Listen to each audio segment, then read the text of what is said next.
So I realized that I make videos discussing the darker side of homeschooling while at the same time promoting homeschooling as a way of life, as a way of education.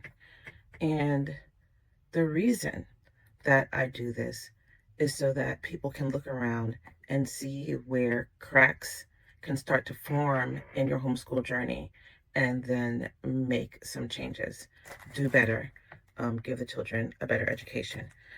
No one starts off homeschooling that I know of intending to do a bad job. But over time, life circumstances, depression, distraction, things like that can creep in and cause homeschooling to go a little bit awry. So, about a week ago, a very popular site, Wisecrack, made a video about homeschooling. And I noted it.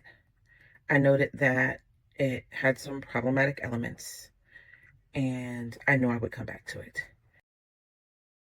Popular Nazi homeschooling ring in Ohio, and the state's Department of Education says they can't do anything. It's also historically a great tactic for getting away with de facto unpaid child labor or neglect.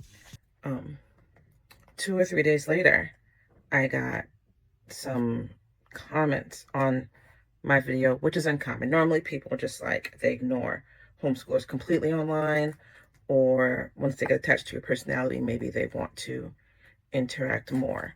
But by and large, they tend to ignore videos about homeschooling. They usually give a thumbs up, they ask a homeschool question, or they move on. It is wholly uncommon for someone to just start an argument with homeschoolers on general principle. So the argument started like this. Homeschool should only be the last resort. The social skills, qualified teachers, homeschool just doesn't cut it. To which I replied, you're entitled to your opinion.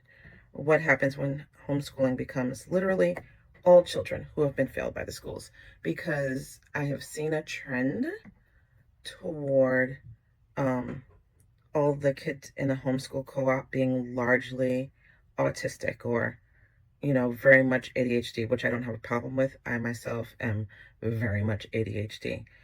But I've noticed that since COVID, more of the neurotypical kids are going to school or staying in school, and more of the special need kids are going to homeschooling, which kind of takes the public schools off the hook. So if homeschooling is only a last resort, then only special need kids end up homeschooling, and it becomes special ed again, but funded by the parents and not funded by the education department, which by and large it should be, unless the parent chooses to opt out, right? The beauty of homeschooling anyone with special needs, not just ASD, but anything, is that you are your child's IEP. You are their individualized education plan. You can make the accommodations as you see fit. And so they came back and said, by taking children out of public schools, you are not only hurting your child, but your neighbor's children. Together, spelled horribly, you have more funds. Together, you have better paid teachers. And so I've been seeing crap like this all week. And the reason I'm seeing crap like this is because somebody sent out a dog whistle. I understand their intention was not to send out a dog whistle and have homeschooling channels be attacked. But it seems to me that it is strangely timely, which is crazy, because the video was a short of a long form that literally discussed giving your homeschool student a stringent education. So this person just comes in here, clearly never watched the video, didn't watch a short, didn't watch a long form, and just starts spouting things out.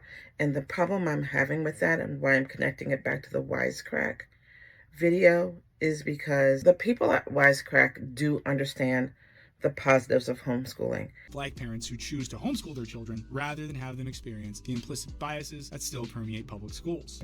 They do understand the negatives of homeschooling. They understand why we are here in this space. One disillusioned teacher named John Holt led a revolt against the era's disciplinary school system, arguing that teachers' deep lack of trust in children had poisoned the air of almost every kindergarten, nursery, school, or daycare center I have seen.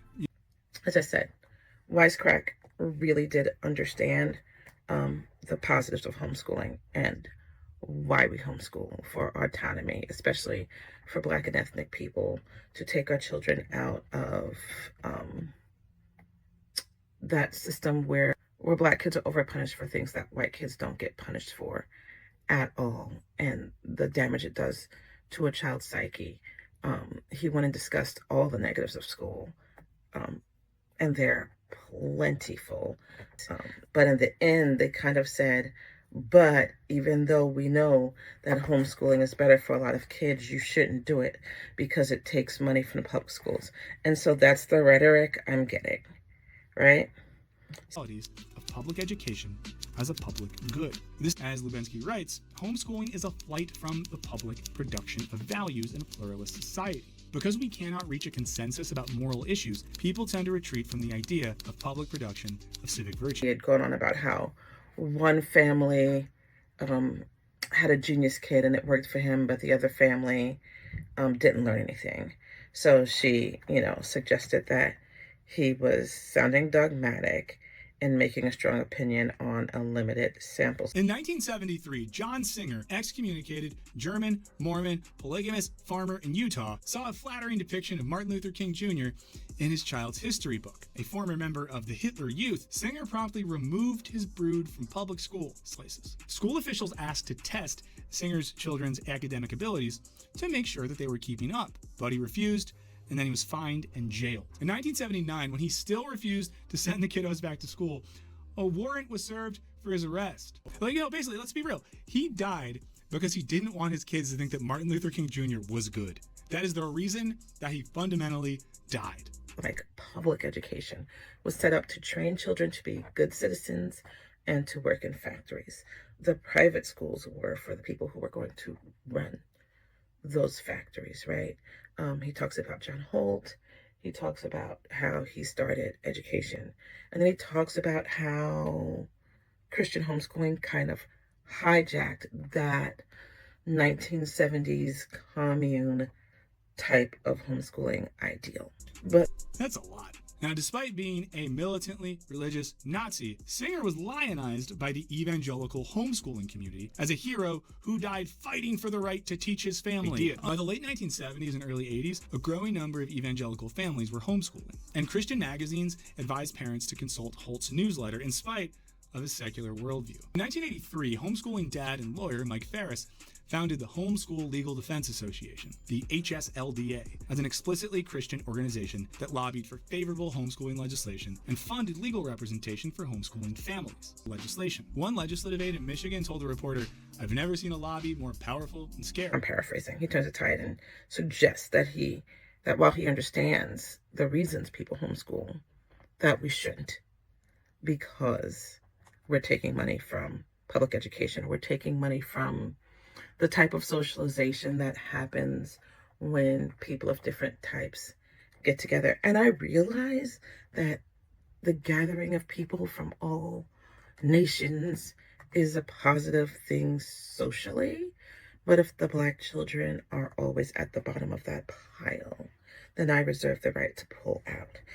If the special ed kids, the autistic kids, the ADHD kids are always in the bottom of that pile, then it's okay to pull out.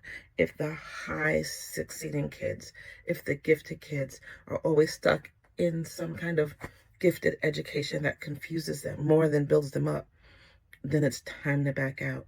And so what really got on my nerves was to go into that whole diatribe of how, while it hurts some people, it might be good for the best for the greater good, and then to end it. And if you're still not convinced by any of this, it has to be pretty weird to date when you're homeschooled, right?